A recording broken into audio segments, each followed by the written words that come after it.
அப்ப 2 காசு சொல்லும் போது அப்ப அவர் வீடு அங்க இருக்க எரிகோல இருந்ததுனால தான். அப்படி இல்லை, இயேசு சொன்ன உபமைக்கு அர்த்தம் இருக்கு. அப்போ நீ பிறரை நேசிக்க வேண்டும் என்று சொல்லும் போது அந்த நேசத்தை குறித்து அவர் எக்ஸ்பிளைன் பண்றாரு. ஆசாரியனும் அங்க அன்பு காட்டல, லேவியனும் அங்க அன்பு காட்டல, அங்க யாருமே அன்பு காட்டாத நேரத்துல அங்க வந்ததான சமாரியன் அந்நியன் ஒருவன் மேல அன்பு காட்டி இருக்கிறானே, அதுல யாரு பெரியவர்னு இயேசு கேட்கிறார். அப்ப அவனே சொல்றார் சமாரியன் தான். அப்போ ஒரு கதைக்கு ஆல்ரெடி ஒரு மாரல் இருக்கு.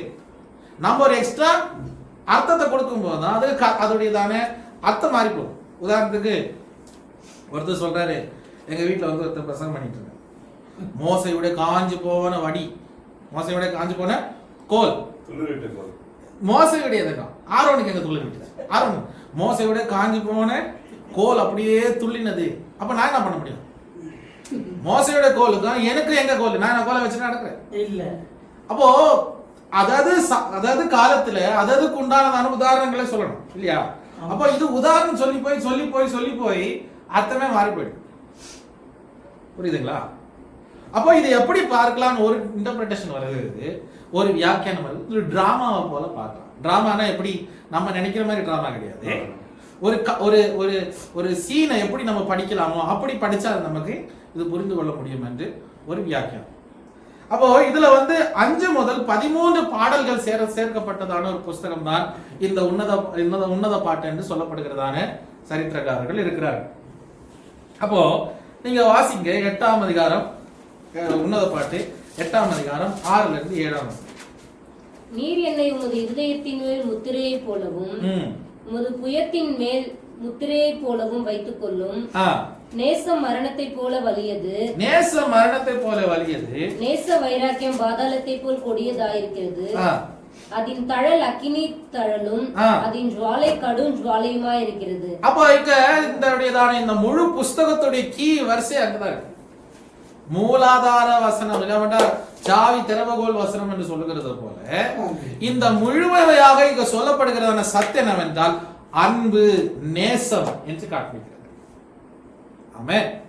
அப்போ ஒரு நேசம் யாரோட நேசிப்பது? அப்போ இங்க பார்க்கும்போது இங்க பார்க்கிற 2 கேரக்டர், ஒன்னு பிரியமானவளும் இன்னொன்னு நேசர். இவங்க 2 பேருக்குள்ள அன்பு தான் அங்க பேசப்படுது. அப்போ இந்த பிரியமானவனும் இந்த மெய்ப்பனாகிய நேசரும் அவர்களுக்குள்ள இருக்கிற அன்பை அங்க பேசும்போது புதிய ஏற்பாட்டு சபையாக நாம் அதை எப்படி பார்க்க வேண்டும் பார்க்கும் போது சபையாகிய நாமும் கிறிஸ்துவாகிய இயேசுவும் இருக்கிறதான அன்பு. அப்ப இங்க வாசிக்கும் போது அந்த நேசத்தை அவங்க எப்படி உபமைக்கிறாங்க பாருங்க. அது தண்ணீரால கூட அதை என்ன பண்ண முடியாது, கெடுக்க முடியாத அளவுக்கு. பாருங்க, நீங்க அக்னியை கெடுக்கணும்னு என்ன ஊத்துவீங்க? தண்ணி தான் ஊத்துவீங்க. அப்ப இந்த உன்னத பாட்டுல இந்த பெண் சொல்றாள், அதுல வந்து நீங்க தண்ணீரை ஊற்றினா கூட அதுல என்ன ஆகாது, அது கெடாது, அது அணையாது. அந்த அன்பு நீங்க எவ்வளவுலாம் என்னை வந்து அதை நிர்மூலமாக்க பார்த்தாலும் அந்த பாசம், அந்த நேசம் இயேசுவோடு இருக்கிறதான அந்த அன்பு மாறாது. அதனாலதான் பவுல் சொல்றாரு, கிறிஸ்து எனக்கு ஜீவன். அந்த கிறிஸ்துவின் அன்புல இருந்து யார் என்னை பிரிக்க முடியும்? இல்லையா? மரணமோ வாழ்வோ சாவோ இல்லையா, பட்டினியோ பஞ்சமோ எது இருந்தாலும், நிர்வாணமோ எது இருந்தாலும் அந்த அன்பை விட்டு யார் என்னை பிரிக்க முடியும்? அப்போ அதே போல சபையாகிய நமக்கு நம்முடைய நேச மணவாளனாக இயேசு கிறிஸ்துவோடு ஒரு அன்பு, ஒரு நேசம், ஒரு பாசம் இருந்தால் மாத்திரம்தான் இந்த உலகத்தை ஜெயிக்க முடியும். ஆமென். அப்ப இங்க விசேஷமாக பார்க்கிறோம், இங்க 8ஆம் அதிகாரம் 6, 7 வசனங்கள்ல சொல்லப்படுகிறது அந்த நேசத்துடையதான பலம் எந்த அளவுக்கு இருக்கிறது. மரணத்தை போல, பாதாளத்தில் இருக்கிறதான அக்னியை போல அது அந்த அளவுக்கு அவள் என்ன செய்கிறாள், அந்த அன்பை அவள் வெளிப்படுத்துகிறாள். அவள் புருஷனோடு, அவளுக்கு விவாகம் நிச்சயிக்கப்பட்டதான அந்த கணவனோடு அவள் வைத்திருக்கிறதான அந்த பாசத்தின் மேல அவளுக்கு என்ன இல்லை, குறைவே வரல. நீங்க 73ஆம் சங்கீதம் 25ஆம் வசனத்தை நம்ம படிங்க. பரலோகத்தில் உண்மை அல்லாமல் எனக்கு யார் உண்டு? அப்ப பாருங்க, பரலோகத்தில் உண்மை அல்லாமல் எனக்கு யார் உண்டு? பூலோகத்தில் உண்மை தவிர எனக்கு வேற விருப்பம் இல்லை. பூலோகத்தில் உண்மை தவிர வேற விருப்பம் இல்லை என்று ஆசாபு பாடுகிறார். அப்போ இதே வார்த்தை தான் நமக்கும் நம்முடைய இயேசுவை பார்த்து ஆண்டவர் பார்த்து சொல்ற, ஆண்டவரே உண்மை இல்லாம வேற யாருப்பா எனக்கு, இல்லையா? இந்த பூமியில உண்மை இல்லாம வேற யாரு? பரலோகத்திலும் நீதான், பூமியிலே நீங்க தான். காரணம் உம்முடைய அன்பை விட்டு நாங்க எங்க போவோம், இல்லையா? தாவீது சொல்றாரு, ஆண்டவரே உம்முடைய பார்வைக்கு மறைந்து நாங்கள் எங்க போவோம்? பாதாளத்துல படுக்க போட்டால் அங்கே இருக்கிறீர், நான் வானங்கள்ல போனால் அங்கே இருக்கிறது, எங்க போனாலும் நான் மறைந்து கொள்ள முடியாது, அங்கெல்லாம் உடைய பிரச்சனை இருக்கும்போது உண்மை விட்டு எங்க போக முடியும்? அப்ப இங்க சங்கீதக்காரன் சொல்லுகிற ஆசாப்பு, ஆண்டவரே எனக்கு உண்மை அல்லாமல் வேற யாருமே. அப்போ இந்த புஸ்தகத்துடையதான தீம், அதாவது தலைப்பு என்னவென்று பார்க்கும்போது நேசம். ஆமே, என் நேசராகிய கிறிஸ்துவோடு, என் நேசராகிய என் மணவாளனாகிய கிறிஸ்துவோடு நான் என்றேக்கு சேர்வேனோ என்று சொல்லுகிறதான ஆவலோடு காத்திருக்கிறதான சபையும் கிறிஸ்துவும் இணைக்கப்படுகிறதான ஒரு புஸ்தகம் தான் இந்த உன்னத பாட்டு. அப்போ இங்க பார்க்கிறோம் 5 விதமான அன்பு. அதுல பார்க்கிறோம் 5 விதமான அன்பு. அன்புனா 5 விதமான அன்பு இல்ல, 5 ஸ்டேஜஸ். அது ஸ்டேஜஸ் கட்டங்கள், இல்லையா? 5 கட்டங்கள். இந்த அன்புல 5 கட்டங்கள் நடக்கும். இப்போ முதல் துவக்க, அன்பினுடைய துவக்க காலம், அன்பு துவங்கின காலம். அதாவது 1ஆம் அதிகாரம் 2ஆம் வசனம் முதற்கொண்டு 2ஆம் அதிகாரம் 7ஆம் வசனம் வரைக்கும் இந்த இனிஷியல் ஸ்டேஜ், இந்த அன்போடைய ஆரம்பம் பார்க்கணும், நேசத்தோடைய ஆரம்பம் பார்க்கணும். அவங்க 2 பேரும் சந்திக்கிறாங்க, அவங்களுக்குள்ள இருக்கிறதான அன்பு வளருகிறது, அவங்க ஒருவருக்குள்ளாக அன்பு அவங்க எப்படி பரிமாறிக்கொள்ளுறாங்க, அவங்க எப்படி தங்களை வர்ணித்துக் கொள்கிறார்கள். என் நேசர் 10,000ங்களில் சிறந்தவர், அவர் வெண்மையின் சிவப்புமானவர். அப்புறம் அந்த அம்மா சொல்லுது, கிச்சிவி மரத்தின் கீழே நிற்கிறார். அவர் சொல்றாரு, இந்த அம்மாவை பார்த்து சாரோனின் ரோஜா பள்ளத்தாக்கின் லில்லி என்று இந்த அம்மாவை பார்த்து நேசர் சொல்றாரு. அப்ப 2 பேரும் 2ஆம் அதிகாரத்துல பார்க்கும் போது அவருடைய அன்பின் காலம் ஆரம்பிக்கிறது. First stage. 2வது பார்க்கும்போது 2ஆம் அதிகாரம் 8ஆம் வசனம் முதற்கொண்டு 3ஆம் அதிகாரம் 5ஆம் வசனம் வரையிலும் அங்க இந்த அன்புக்கு ஒரு வேவரிக்கு என்ன சொல்ற, ஒரு தடுமாற்றத்தை போல, ஒரு தடுமாற்றம், ஒரு இது சக்சஸ் ஆகுமா ஆகலையோ, சரியான முடிவானதா முடியலையோ என்றுதான் ஒரு சந்தேகம் வருகிறது இந்த அன்புக்குள்ளாக. நாம அப்படித்தான் ஆரம்பத்தில் கிறிஸ்துவுக்கு என்று நம்ம வைராகியமா இறங்கி விட்டோம். இறங்கி வந்த பிறகு கொஞ்சம் கஷ்டம், கொஞ்சம் போராட்டம், சோர்வு வந்த உடனே ஒரு சின்ன சந்தேகம் வந்தது. சரியாயிடுச்சா? வெறுக்க வேண்டியது வெறுக்கணுமே, விட்டு விட வேண்டியதான காரியங்கள் விட்டு விடும் போது வேதனைக்குரியதான சில அனுபவங்கள் வரும்போது ஐயோ தவறான முடிவு எடுத்துட்டோமோ, அப்போ ஒரு சந்தேகம் உருவாகிறது. Wavering love. அதனுடைய 3வது வளர்ச்சி கட்டம் இருக்கும்போது வளர்கிற அன்பு. 3ஆம் அதிகாரம் 6ஆம் வசனம் முதற்கொண்டு 5ஆம் அதிகாரம் 1ஆம் வசனம் வரைக்கும் பார்க்கும்போது இந்த அன்பு வளர்கிறது. அந்த தடுமாற்றுகிற சந்தேகம், தடுமாறுகிறதான அனுபவத்திலிருந்து இந்த அன்பு இப்ப என்ன செய்கிறது, அது உச்சகட்டத்துக்கு நேராக பார்த்தது என்ன செய்கிறது, ஒவ்வொரு நாளும் வளருகிறது. வளருகிற அனுபவத்துக்குள்ளாக அன்பு போகிறது. ஆரம்பத்துல சோதனை வரும்போது கொஞ்சம் கஷ்டப்பட்டோம், உண்மைதான். ஆனா அந்த சோதனையை சகிச்சு நம்ம மேற்கொண்டு வரும்போது அப்புறம் நம்ம என்ன செய்யறது, நம்ம இன்னைக்கு மேல கஷ்டம் வந்தாலும் சரி கிறிஸ்துவோடு சார்ந்து வளருகிறோம். ஆமே, அந்த அன்பு வளருகிறது, மெதுவாக வளருகிறது. அடுத்ததாக பார்க்கும்போது டிரான்ஸ்ஃபார்மிங், மறுரூபத்தின் அன்பு, மறுரூபமாக்குற அன்பு. அப்போ 5ஆம் அதிகாரம் 2ஆம் வசனம் முதற்கொண்டு 7ஆம் அதிகாரம் 14ஆம் வசனம் வரைக்கும் there's a transformation, மறுரூபமாகிறது, அவர்களுக்குள்ள மாற்றம் உண்டாகிறது. ஒருவரை ஒருவர் புரிந்து கொள்ளுகிறதுல, ஒருவரை ஒருவர் குறைகளை அவர்கள் புரிந்து கொள்ளுகிறதுல, ஒருவரை ஒருவர் தங்களுக்குள்ளாக மாற்றத்தை உண்டு பண்ணுகிறார். வளரும் போது தங்களுடையதான குறைவைகளை அறிந்து கொண்டு என் நேசருக்கு இது பிடிக்கும், என் நேசருக்கு இது பிடிக்காது, என்னுடைய மனவாட்டிக்கு இது பிடிக்கும், என் மனவாட்டிக்கு இது பிடிக்காது என்று சொல்லி ஒருவரை என்ன செய்கிறார்கள், மாற்றிக்கொள்கிறதான அனுபவம், டிரான்ஸ்ஃபர்மேஷன். 5வது கட்டம் பார்க்கும்போது முதிர்ச்சி, அன்பின் முதிர்ச்சி, மெச்சூர்ட் லவ், முதிர்ச்சி பெற்ற அன்பு. 8ஆம் அதிகாரம் 1ஆம் வசனம் முதற்கொண்டு 14 அந்த 8ஆம் அதிகாரம் முழுவதுமாக அந்த அன்பின் முதிர்ச்சி என்று பார்க்கணும். அப்ப பாருங்க, இந்த 5 விதமான ஸ்டேட்டஸ். அப்ப ஆரம்பிக்கும் போது அந்த அன்பு ஆரம்பிச்சாங்க, இருவருக்குள்ளாக நேசத்தை பகிர்ந்து கொள்ள ஆரம்பிச்சாங்க. போக போக ஒரு சந்தேகம் உருவாகிறது. அப்புறம் அவர்கள் அந்த அன்பில் வளர ஆரம்பிக்கிறார்கள். அப்புறம் அவர்களுக்குள்ள அந்த வளர்ச்சி வந்த ஒரு மாற்றம் உருவாகிறது. அப்புறம் மாற்றம் வந்த பிறகு முதிர்ச்சிகளாக அவர்கள் வாழ்கிறார்கள். திருமண வாழ்க்கையில் நீங்க பார்க்கணும் இல்லையா? ஆரம்பத்துல வரும்போது 2 பேரும் சந்தோஷத்துல 2 பேரும் கல்யாண நாளில் ஆரம்பிக்கிற அந்த சந்தோஷத்தோட ஆரம்பிக்கிற கொஞ்ச நாள் போக போக சந்தேகம் வருவாங்க. எதுக்குடா இந்த மனை கட்டினேன், எதுக்கு இவங்க வந்து பிரச்சனை வருவாங்க. அந்த பிரச்சனை போக போக போக போக அவர் 2 பேருக்குள்ள ஒரு புரிதல் உண்டாகிறது இல்லையா? என்ன மாறணும், என்ன வளரணும், அவங்கள புரிஞ்சு கொள்றாங்க, தாங்களை புரிஞ்சு கொள்றாங்க. புரிஞ்சு கொண்ட பிறகு அவர்கள் என்ன செய்யறாங்க, தங்களை மாற்றி கொள்றாங்க இல்லையா? பெண்ணுக்கு பிடிச்ச மாதிரி கணவனும், கணவனுக்கு பிடிச்ச மாதிரி பெண்ணும் மாறி ஆகணும். அந்த கட்டம் வந்துருது. கடைசியில பார்க்கும்போது இவர்களுக்குள்ளாக அன்பின் முதிர்ச்சி வருகிறது. அதுக்குள்ளாக அவங்க என்ன பிரச்சனை வந்தாலும் சரி, இது நடுவில் என்ன விஷப்பாம்பு உள்ள போனாலும் அந்த அன்பு தனியா அந்த முதிர்ச்சியோட அவங்க என்ன பண்றாங்க, வாழ்வாங்க. அதே போலதான் கிறிஸ்துவோடு நாம் முதிர்ச்சி பெற்றவர்களாக மாறும். நாம் இப்போ கிறிஸ்துவின் அன்புல வளருகிறோம். அந்த கிறிஸ்துவின் அன்பு நம்மை மாற்றுகிறது. ஏனென்றால் என் இயேசு இப்படியெல்லாம் என்னை மாற விரும்புகிறார். சபை பரிசுத்தமா இருக்கணும், சபை எப்படி இருக்கணும், அப்படி இருக்கணும்னு வேதவசனத்துல சொல்லுகிறது போல நாம் மாறும்போது அது நமக்கு முதிர்ச்சியை கொடுக்கும் என்று நாம் அறிந்து கொள்ள வேண்டும். அப்போ பாருங்க, சங்கீதம் 45 கொஞ்சம் பார்க்கலாமா? 45வது சங்கீதம்.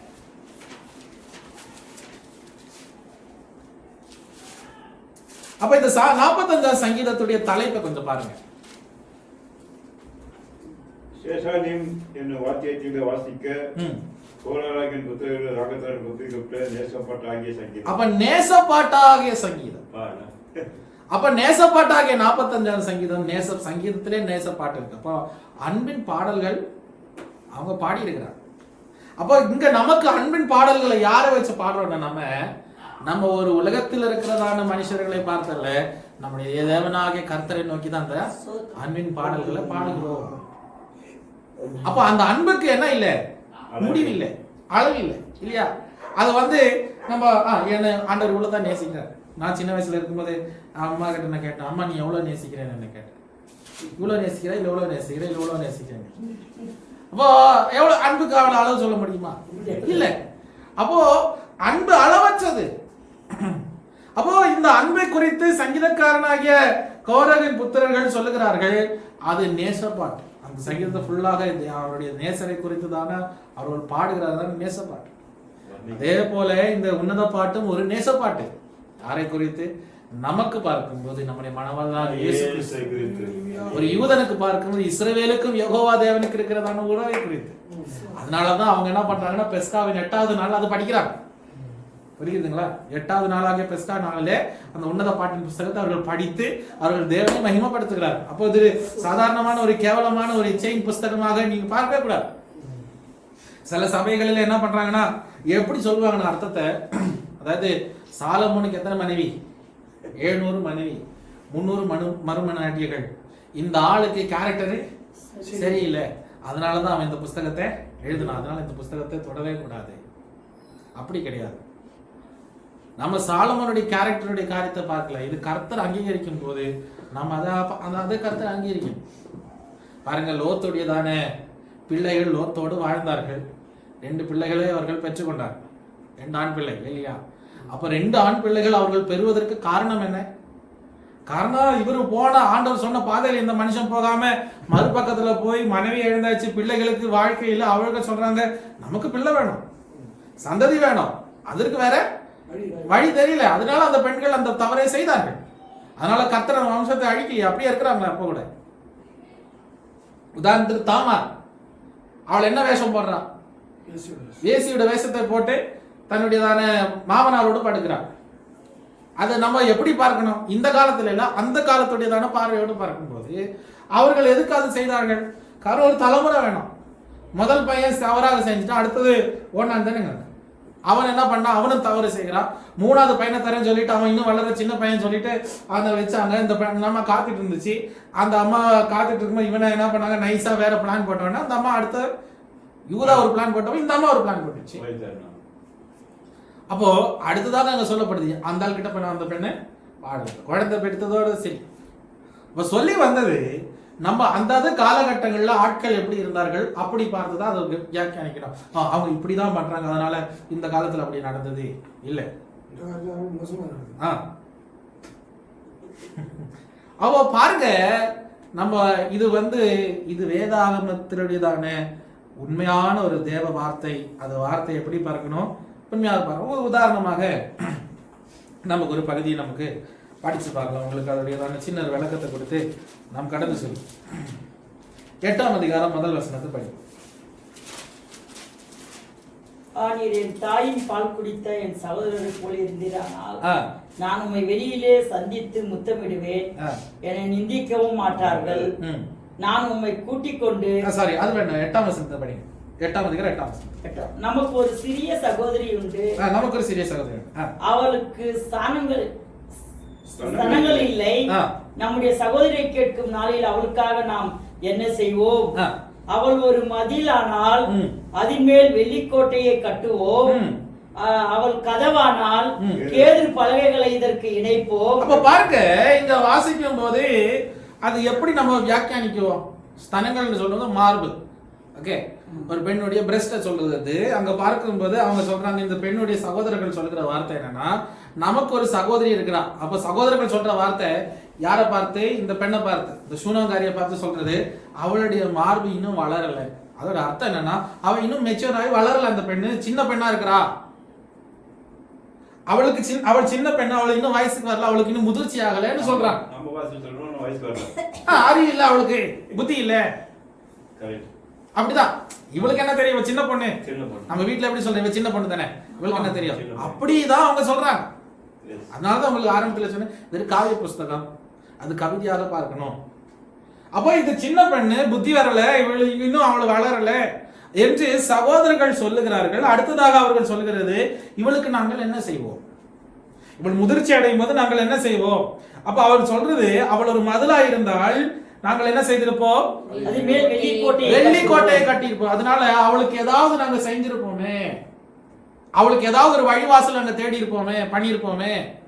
அப்ப அடுத்தது, அவள் ஒரு கதவா இருந்தால் கேதுரு மரங்களால ஒரு கதவு, அவளுக்கு ப்ரொடெக்ஷன் கொடுத்திருப்போமே, நாங்க அவளை பாதுகாத்திருப்போம். அவள் சின்ன பெண் தானே. புரியுதுங்களா? அது எப்படி அந்த வேர்ட்ஸ் அவங்க கவிதையாக பாடுறாங்க. அவ வளர்ந்திருந்தா, அவள் மெச்சூர்டா இருந்தா அவளுக்கு செய்ய வேண்டியது நாங்க செஞ்சிருப்போம். இன்னும் அவள் வளரலையே, அப்படித்தான் இருக்கிறா.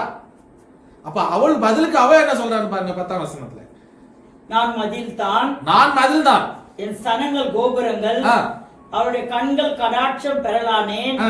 பாகால் ஆமோனிலே சாலமோனுக்கு ஒரு திராட்சை தோட்டம்.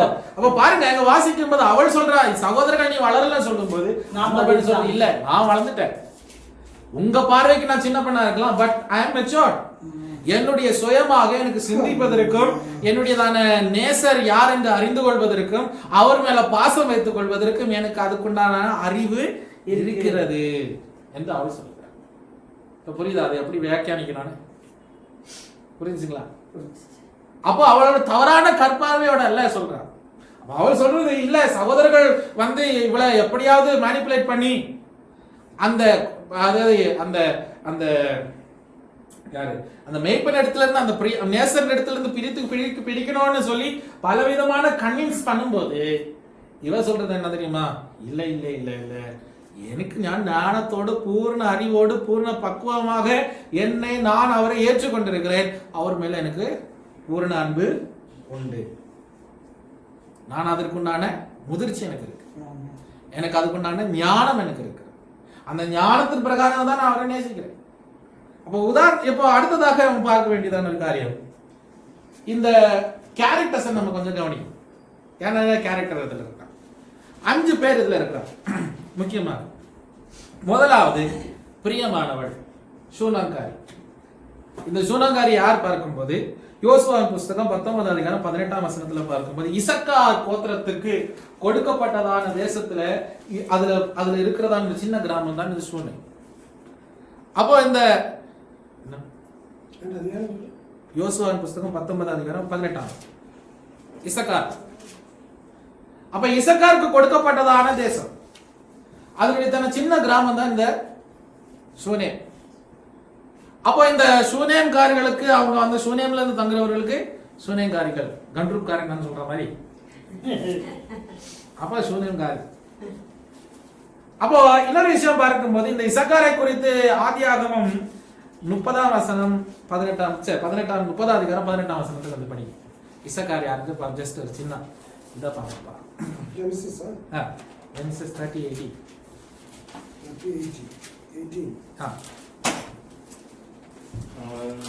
அப்போது லேயாள், நான் என் வேலைக்காரன் புருஷன் கொடுத்த பலன் தேவனுக்கு தந்தார் சொல்லி அவர் இசக்கார் என்று பெயரிட்டார். அப்ப தந்த பலன் புருஷனுக்கு கொடுத்தது நிமித்தமா கர்த்தர் பலன் தந்தார். அதனால என்ன ஆச்சு, அவருக்கு இசக்காரன்னு பேர். அப்போ அதே ஆதியாகமம் 41:14-15.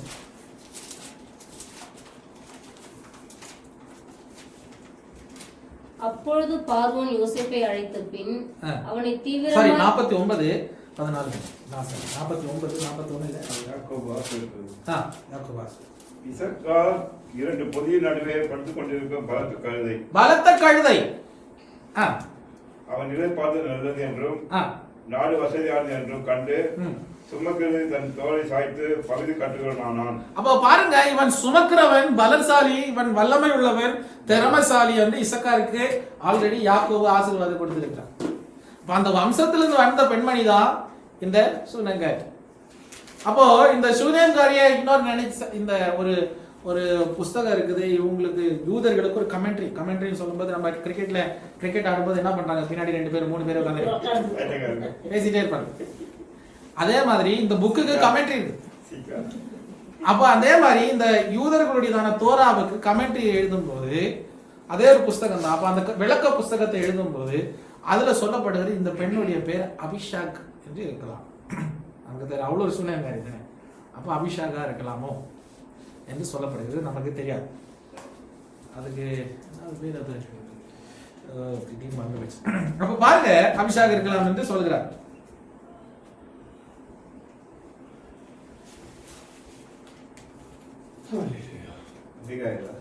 இல்ல, அபிஷாக் தாவீதோடு படுத்துக்கொண்ட பெண்.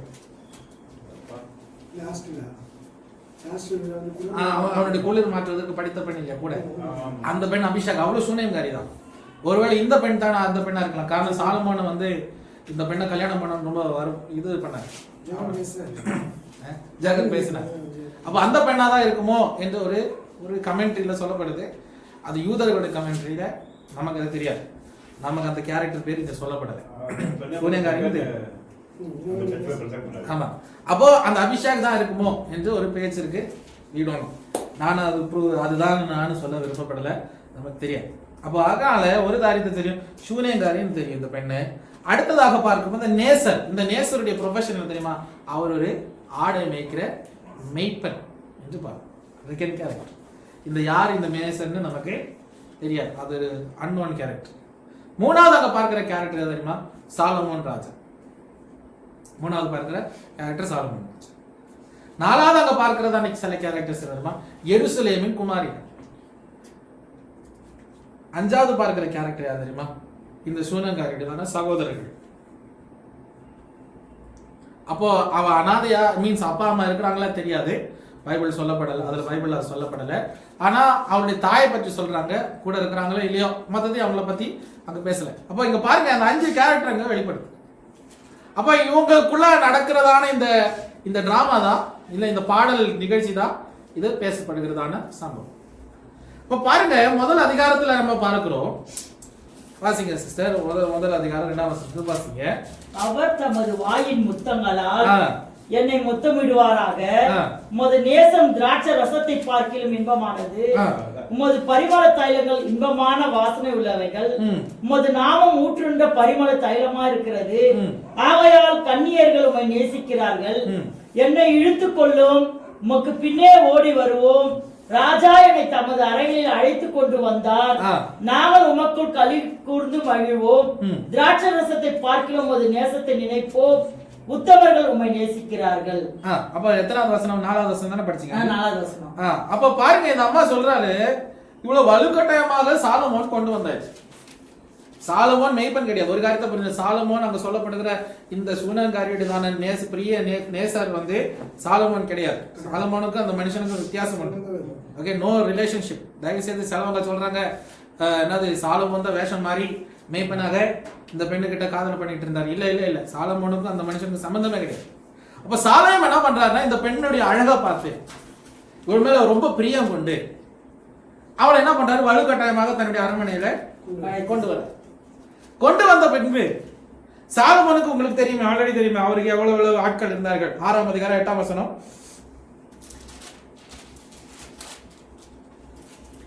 ராஜஸ்திரீகள் 60 பேரும் மறுமனையாட்டிகள் 80 பேரும் உண்டு. கன்னியருக்கு தொகையில்லை. அவ பாருங்க, தொகையில்லாத பெண்களை வச்சிட்டு இருக்கிற இந்த சாலமோனுக்கு அங்க பாருங்க இந்த பெண் மேல ரொம்ப ஆசை ஆயிடுச்சு. யார் மேல? இந்த சூனகர் ரொம்ப அன்பு.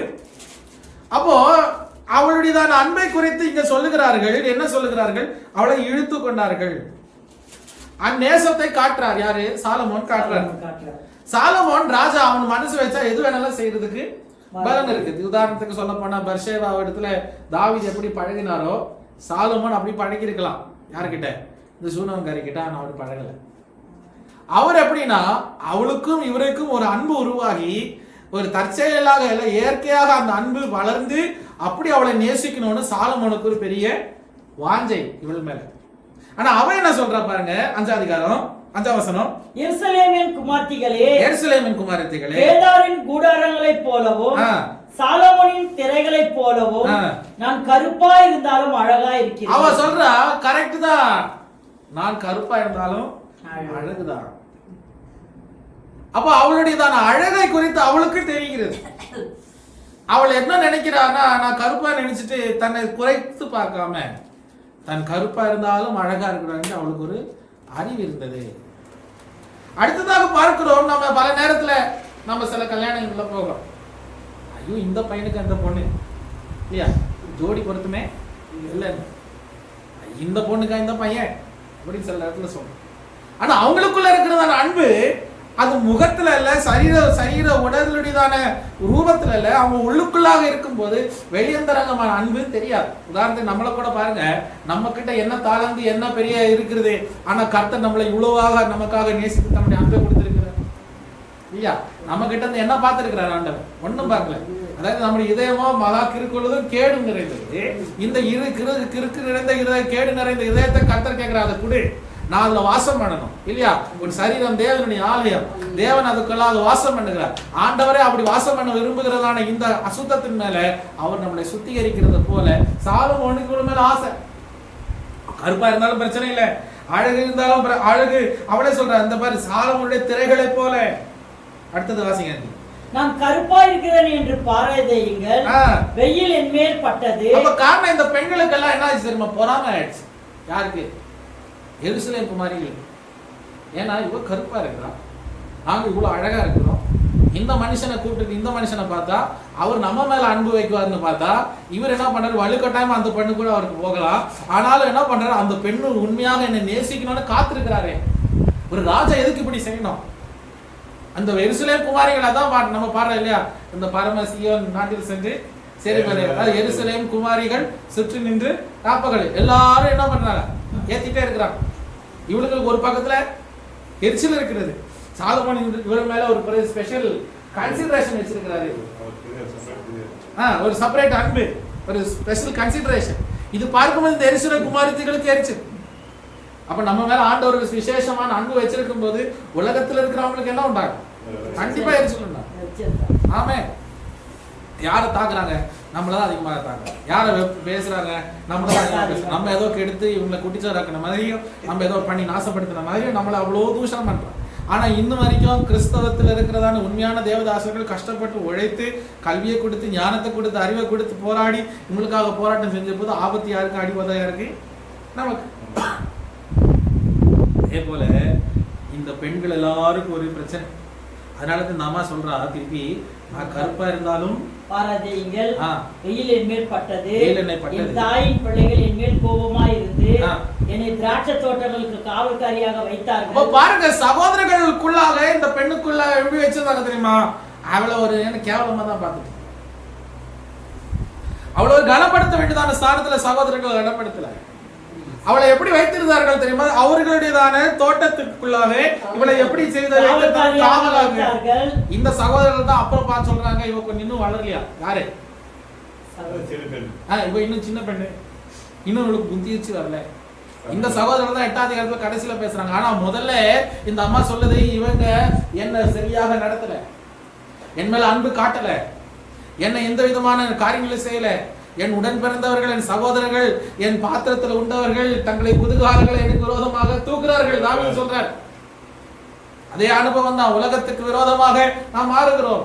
எப்படி மாறுகிறோம்? உலகத்தை நம்ம வெறுத்து இயேசு பின்பதாக போகும்போது, உலகம் நமக்கு அந்நியமாக மாறும்போது உலகம் நம்மை வெறுக்கிறது. காரணம் என்ன தெரியுமா? என் நேசருடைய அன்பு. அதில் நீங்க வாசிக்கும் போது என்ன சொல்லப்படுகிறது என்றால், அவள் சொல்லுகிறாள், என் சொந்த திராட்சை தோட்டத்தையோ நான் காக்கவில்லை, என் ஆத்ம நேசரே உமது மந்தையை எங்கே மேய்த்து அதை மத்தியானத்தில் எங்கே மடக்குகிறீர். அப்போ அங்க பாருங்க, இவளுடைய அன்பு எங்க ஆரம்பிச்சு தெரியுமா? இவள தோட்டத்தை பார்க்க விட்டாங்க, அங்க மெய்ப்பனாக வந்ததான மெய்ப்பன் மேல. அப்ப எப்படி உருவாகுது? வீட்டுல அன்பு கிடைக்காம போகும்போது அவளுக்காக ஒரு நேசர் அன்போடு வந்தார். நம்ம உலகம் தள்ளின போது, உலகம் வெறுத்த போது என் மேல அன்பு வைத்தது நம்முடைய மெய்ப்பனாக இயேசு கிறிஸ்து வந்தார். என் மேல் அவர் அன்பு கொண்டது நிமித்தமாக, என் மேல் அவர் அன்பு கூர்ந்தது நிமித்தமாக, உலகம் தள்ளப்பட்டது, உலகம் தள்ளின என்னை, உலகம் வெறுத்த என்னை அவருடைய விசேஷமான அன்பினால் நேசித்தார். ஹல்லேலூயா. ஆமென். அதனாலதான் நம்முடைய அன்பு எல்லா பாவத்தை மூடும் என்று வாசிக்கிறது போல அந்த அன்பு நம்மளை மறுபடியும் ஜீவிப்பிக்க செய்கிறது. காரணம் என்ன தெரியுமா? என்னை தள்ளின உலகத்திலிருந்து என்னை நேசிக்கிற ஒரு அன்பு, என் நேசர் இயேசு வந்தார். வாசிங்க, தொடர்ந்து வாசிக்கணுமா? அருகே உமது தோழரின் மந்தைகள் அருகே அலைந்து திரிகிறவளை போல நான் இருக்க வேண்டியது என்ன? ஸ்ரீகளில் ரூபவதியே, அதை நீ அறியாயாகில் மந்தையின் காலடிகளை தொடர்ந்து போய் மேய்ப்பர்களுடைய கூடாரங்களிலே உன் ஆட்டுக்குட்டிகளை மேய விடு. அப்ப பாருங்க, அவளை தேடுறது, அவளை அவளை தேடுறான். தன்னுடைய நேசர் காணும், அவளை மனவாளன் காணும். அந்த மனுஷனுக்காக அவள் தேடிக்கொண்டே அழைகிறாள். காரணம், அவனிடத்திலிருந்து இதுவரையிலும் பாராத ஒரு அன்பு அவளுக்கு கிடைத்தது. அவனிடத்தில் இதுவரை தன்னை வீட்டில் அனுபவிக்காத ஒரு பாசம், தாயை பார்க்கலாம், சகோதரர்களை பார்க்கலாம், அதிகமாக தனக்காக தன்னுடைய ஜீவனை கொடுக்கிற அளவுக்கு நேசிக்கிறதான அந்த மேய்ப்பனுடைய அன்பை தேடி நடந்ததான அந்த சூழ்நிலை. அவளைதான் எப்படியாவது கவரணும், வசீகரிக்கணும்னு சொல்லி சாலமோன் காத்திருக்கும். அவ சொல்றான், எனக்கு இதெல்லாம் தேவையில்லை, எனக்கு சாலமோன் எல்லாம் பிரச்சனை கிடையாது, எனக்கு என்னுடைய நேசர். உலகத்தின் ஆசாபாசமோ, உலகத்தின் பெரியதான பெருமையோ, இச்சையோ, பொருட்களோ அதெல்லாம் எனக்கு முக்கியம். என்னை நேசித்து எனக்காகவே இறங்கி வந்ததான எனக்கு ஒரு நேசர் இருக்கிறார், அவரை நான் மறக்க மாட்டேன். ஆமென். சிலவங்க சொல்லுவாங்க, ஆபத்து காலத்தில் உதவினங்களை மறக்க கூடாது இல்லையா? ஆனா சிலவங்க என்ன பண்றாங்கன்னா, ஆபத்து காலத்தில் உதவினங்களை மறந்துட்டு அந்த சமயத்துல அவர்களோடு இருக்கிறவர்களை புகழ்ந்து பேசுறவங்க சில சவாவங்கள். ஆனா இந்த பெண் சொல்றான், நான் வேதனையில் இருந்த போது, என் சகோதரர்கள் என்னை வெறுத்து என்னை நேசிக்காமல் தள்ளின போது, இந்த சாலமோன் அங்க இல்லையே, இருந்தாரா? இல்ல. அந்த சாலமோனை நேசிப்பதற்கு இல்லையே. ஆனா என்னை நேசிச்ச ஒரு மனவாளன் இருந்த நிமித்தமாக தான், ஒரு பிரியமானவர் இருந்த நிமித்தமாக தான் அந்த அன்பு நான் ருசிச்சு பார்த்தேன். இப்போ நான் நல்ல நிலைமையில வந்த போது இப்ப சாலமோன் என்ன பண்றாரு? என்னுடைய அன்பு எதிர்பார்க்கிறேன். நான் எப்படி கொடுக்க முடியும்? இந்த இதயத்தை ஆல்ரெடி ஒருத்தர்கிட்ட கொடுத்துட்டேன். வாசிங்க. என் பிரியமே, பார்வோனுடைய ரதங்களில் பூண்டிருக்கிற பரிகள் பவுஞ்சிக்கு உன்னை ஒப்பிடுகிறேன். ஆபரணாதிகள் பூண்ட உன் கன்னங்களும் ஆரங்கள் பூண்ட உன் கழுத்தும் அழகா இருக்கிறது. வெள்ளி பொட்டுகள் உள்ள பொன் ஆபரணங்களை உனக்கு பண்ணுவோம். ராஜா தமது பந்தியில் இருக்கிறதனையும் என்னுடைய நலதைலம் தன் வாசனை வீசும். என் நேசர் எனக்கு என் சாணங்கள் நடுவில் தங்கும் வெள்ளை போல சென்று, என் நேசர் எனக்கு எங்கேதி ஊர் திராட்சை தோட்டங்களில் முளைக்கும் மறு தோன்றி பூங்கொத்து. என் பிரியமே, நீ ரூபவதி, உன் கண்கள் புறா கண்கள், நீ ரூபம் உள்ளவள். என் நேசரே, நீ இன்பமானவர். அப்ப பாருங்க, தன்னுடைய நேசரை குறித்து பாடும்போது நேசரை திருப்பி அவளை குறித்து பாடுகிறார். ஒருவருக்கொருவருக்குள்ளாக தங்களை புரிந்து கொண்டு அந்த அன்பில் அவர்கள் என்ன செய்தார்கள்? வர்ணிக்கிறாங்க. அவர் சொல்றாரு, என் நேசருடைய கண்கள் புறா கண்கள் போல. அப்ப அவர் திருப்பி சொல்றாரு 16ஆம் வசனம், நீ ரூபம் உள்ளவள், என் நேசரே. அப்போ பாருங்க, இது ஒருவருக்கொருவருக்குள்ள அன்பு அவர்கள் என்ன செய்யறாங்க? ஆழமாக பகிர்ந்து கொண்டு தன்னுடைய இதயங்களை அவர்கள் பாடுகிறார்கள். ஒரு காரியத்தை நம்ம புரிஞ்சுக்கணும், நமக்காக காத்திருக்கிறதான நம்முடைய பரம இயேசு எவ்வளவு ஆவலோடு நம்மை குறித்து எவ்வளவு பாடல்களோடு இல்லையா தன் மனவாழ்த்தியாக சபைக்காக அவர் இன்னும் காத்து கொண்டிருக்கிறார். அவர் இன்னும் ஏன் சீக்கிரமா வரல தெரியுமா? நம்முடைய இடத்தை இன்னும் ஆயத்தப்படுத்தி கொண்டு அது பூரணமாக வரையில அவரால் நிற்க முடியல. ஆமே, நம்ம தேடுறோம், ஆனா நம்முடைய ஆண்டவர் நமக்காக சீக்கிரமாக வரப்போகிறார். இந்த 2ஆம் அதிகாரத்துடைய 7ஆம் வசனம் வரைக்கும் முடிச்சிடுறேன். வாசிங்க. 2:7 இல்ல வாசிங்க. 7ஆம் அதிகாரம் வரைக்கும் 7ஆம் வசனம் வரைக்கும் வாசிடுவோம். 2:1 படிக்கட்டுமா? ஆமா ஆமா. நான் சாரோனின் ரோஜாவும். அப்ப அவர் சொல்றாரு, I am the rose of Sharon. யாரே? நான் சாரோனின் ரோஜா, பள்ளத்தாக்குகளில் லில்லி புஷ்பம். பள்ளத்தாக்கில் லில்லி புஷ்பம். யார் இது? அந்த சூனாகாரி அந்த பெண் தான் சாரோனின் ரோஜா. நம்ம என்ன பண்றோம்? நம்ம யாரை குறிச்சு பாடுறோம்? நம்ம இயேசுவே பாடுறோம். இயேசு கிடையாது. அது ஒரு பெரிய பிழை நடந்துச்சு. என்னன்னா, இந்த சால்வேஷன் ஆர்மின்னு சொல்ற அந்த குழுவில் ஒருத்தரை பாட வச்சான். அந்த ஆள் ஒரு உலக பிரகாரமாக ஒரு பாட்டுக்காரன். அவன்கிட்ட வந்து சொல்லியிருக்கிறது, எங்களுக்கு ஒரு பாட்டு நீ அமைச்சுக்காங்க. அப்போ அந்த ஆள் பைபிள் படிச்சுட்டு இந்த வசனத்தை எடுத்துட்டு, ஐ ஆம் த lily of the valley, bright and morning ஸ்டார்னு, is the lily of the வேலின்னு அவர் எழுதினார். இங்கிலீஷில் ஒரு பழைய பாட்டு. அந்த பாட்டு கேட்டவங்க எல்லாரும் என்ன பண்ணிட்டாங்க? இயேசு மேலே இந்த வார்த்தை போட்டாச்சு. Is the lily of the valley, the Brayton morning star. அப்போ இயேசு தான் லில்லி ஆஃப் த வேலி ஆகிட்டு போச்சு. இயேசு கிடையாது. சாரோனின் ரோஜா இயேசு இல்லை, சாரோனின் ரோஜா சூனேன். அப்போ இங்க வாசிக்கும் போது அவள் என்ன பள்ளத்தாக்கின் லில்லியும், அவ எங்க நிக்கிறா சொல்லுங்க? காட்டு மரங்களுக்குள்ளே கிச்சிலி மரம் எப்படி இருக்கிறதோ அப்படியே குமாரனுக்குள்ளே நேசர் இருக்கிறார். அப்ப நேசர் எங்க நிற்கிறாரு? காட்டு மரங்களுக்குள்ள கிச்சிலி மரம். கிச்சிலி மரம் என்ன மரம்? Apple tree. மலையாளத்தில் நாரகம், நாரகம் இல்ல, ஆப்பிள் ட்ரீ. ஆப்பிள் மரத்துக்குள்ள நடுவுல நிற்கிறாரா நேசர்? யாருக்காக? தன்னுடைய பிரியமானவளை பார்ப்பதற்காக. அப்ப பாருங்க, இவள் சொல்லுகிறாள் தன்னுடைய நேசரை குறித்து வர்ணிக்கும் போது யாருக்கிட்ட சொல்றா தெரியுமா? இதெல்லாம் எருசலேம் சுத்தி நிற்கிற எருசலேம் குமாரத்தி கிட்டையும் சாலமோன் கிட்ட தான் சொல்றாரு. இந்த அம்மா, நீங்க நினைக்கிற மாதிரி ஆளு நான் இல்லை, உங்களுக்கு என் அன்பு கிடைக்காது. என் அன்பு யாருக்கிட்ட போகுது? என்னை நேசித்து எனக்காக பிரியம் வைத்ததான என்னுடையதான மெய்ப்பன் மேலதான் நான் என் நேசத்தை வைத்திருக்கிறேன். என் நேசம் அவர் மேலதான் இருக்கு. நான் நிச்சயமாக நீங்கள் என்ன கவர்ச்சி எனக்கு தந்தாலும் சரி, இந்த கவர்ச்சிக்கு பின்பதாக நான் வரமாட்டேன். அவள் சொல்லுகிறாள், என் நேசர் எப்பேற்பட்டவர்? கிச்சிலி மரம் எப்படி இருக்கிறதோ அப்படியே குமாரனுக்குள்ளே நேசர் இருக்கிறார். அதன் நிழலிலே வாஞ்சையாய் உட்காருகிறேன், அதன் கனி என் வாய்க்கு மதுரமா இருக்கிறது. சொல்றாரு, அந்த நேசருடைய அன்பின் நிழலில் நான் இருக்கும் போது அந்த நேசனுடையதான கனி எனக்கு எப்படி இருக்குமா? வாய்க்கு மதுரமா இருக்கிறது. அப்ப இங்கிலீஷ்ல சொல்ற I am sick of love. என்னுடைய அன்பாடு நான் சோர்ந்து போயிருக்கிறேன். அதனாலதான் அந்த வசனத்துல அவருடைய இடது கை என் தலை கீழ், என் வலக்காரத்தால என்னை அணைத்துக் கொள்கிறார். அதனால இந்த 7ஆம் வசனத்துல வாசிக்கிறோம், எருசலேம் குமார்த்திகளே, எனக்கு பிரியமானவனுக்கு மனதார மட்டும் நீங்கள் அவளை விழிக்க பண்ணாமலும் எழுப்பாமலும் இருக்கும்படி வெளிமான்கள் மேலும் வெளியின் மறைகள் மேலும் உங்களை ஆணையிடுகிறேன். அப்ப பாருங்க, இந்த அம்மா சொல்றாரு, தயவு செய்து நீங்க என்ன டிஸ்டர்ப் பண்ண, என் நேசரோடு நான் அன்போடு இருக்கேன்.